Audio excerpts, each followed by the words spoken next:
When you look at an animal's skull, a lot of its shape is to do with how the animal bites. Now, whether that's to do with feeding or aggression or even just manipulating the environment in some way. But how exactly does a skull bite? Well, it's pretty straightforward. Jaw muscles pull on the skull and the jaws. Those muscle forces are transmitted through the bones to the biting teeth. But forces also build up within the bone structure itself, and this causes the structure to bend. These internal forces are called stress. So then, how does the shape of a skull affect how well it manages these stresses? Most people would probably imagine stresses spreading through the skull like shockwaves or something like that. Some experts might describe stresses as traveling from the biting tooth upwards through the face and to finally dissipate across the dome-like brain case.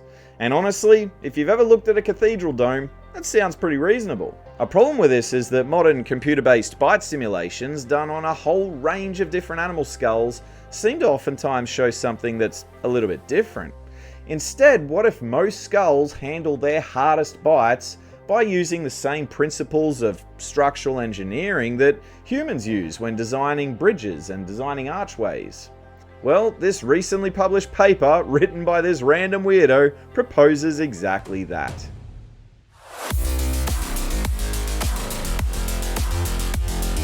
Dr. Rex here. Welcome to the Skullywag Lab, where I break down the bare bones basics of skull science. Today, we're going to be diving into the last two and a half years of my work, developing a new model of feeding biomechanics. To do this, we're going to be combining principles of anatomy, evolution, and structural engineering to answer a pretty simple question. How does a skull prevent itself from collapsing during biting? So let's get into it. For decades now, several influential models on biting mechanics have suggested that stresses arise near the teeth and travel towards the brain case. In carnivores, this is most often shown as an ascending arc towards the forehead, often termed an arc of dissipation. In primates, it's often been described as a system of facial pillars.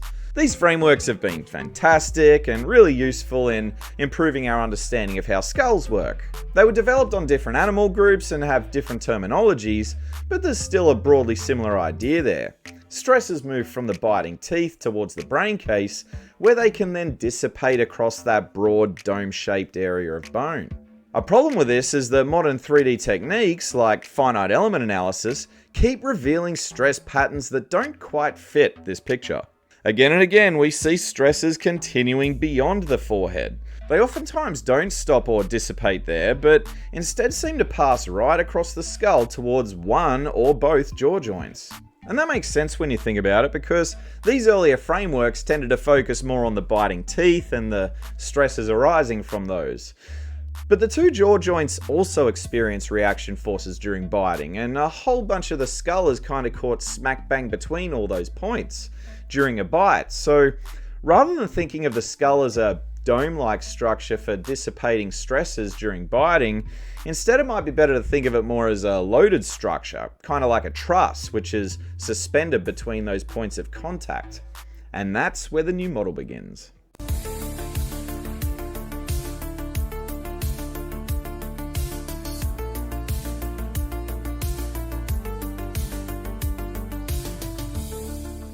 Now, before we get into the model, we need to talk about arches, because not all arch shapes are equally good at supporting the pull of gravity or other forces. If you hang a chain between 2 points, gravity naturally pulls it into a smooth curve. This shape is the most optimized way to distribute tensile forces. It goes back to Newton's second law. Flip that curve upside down and it becomes super efficient at carrying compressive forces. Engineers discovered this curve centuries ago. It's called a catenary. Some of the strongest arches ever built approximate this shape because it allows forces to flow smoothly through their structure rather than concentrating them in a few locations. In other words, physics already solved this problem. The question was whether evolution was able to stumble across the same solution.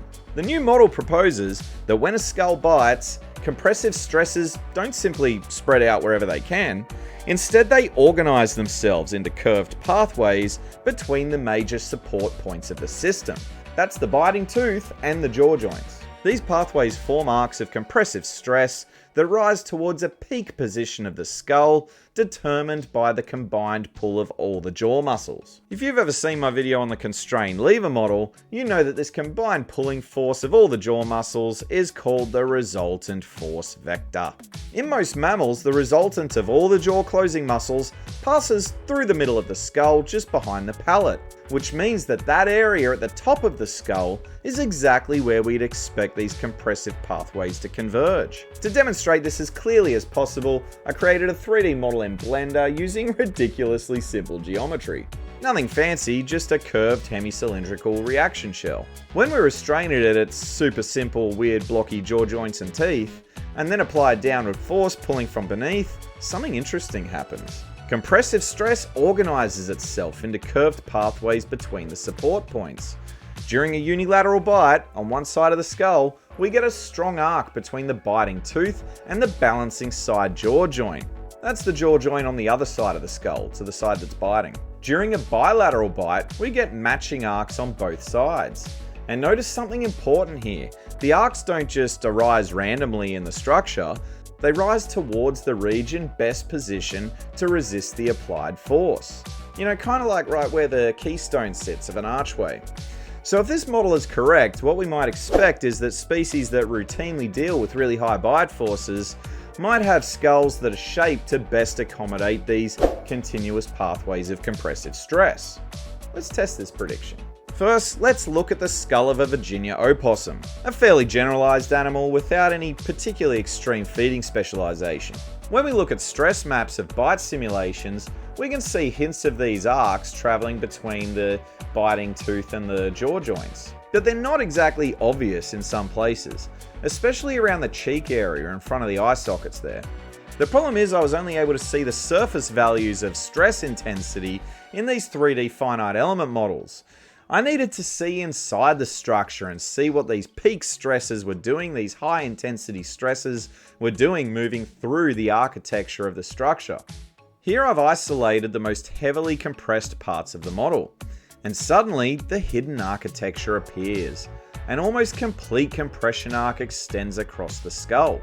Some of it lies beneath the surface, which is why it wasn't obvious before. But we can also see a separate loop passing through the cheekbones and the palate. That's helping support forces generated by the masseter muscles. Because these parts of the skull are isolated structures with their own forces applied by the masseter muscles, they have to develop their own supportive pathways. So the opossum skull has given us a basic pattern of how stress is organized during a bite.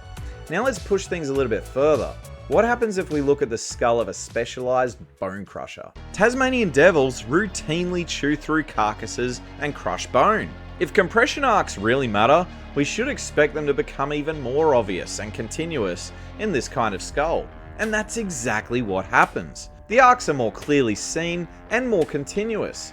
We can see these long, uninterrupted pathways extending between the major support points. This is exactly what we'd expect if evolution has been optimizing the skull for handling extreme bite forces. The more continuous these pathways are, the more bone of the skull is available to disperse the stresses throughout and share the load. And because bone is generally stronger under compression than tension, this provides a really efficient solution for dealing with those really high bite forces. But an important thing to remember about evolution is that it can get a little bit messy.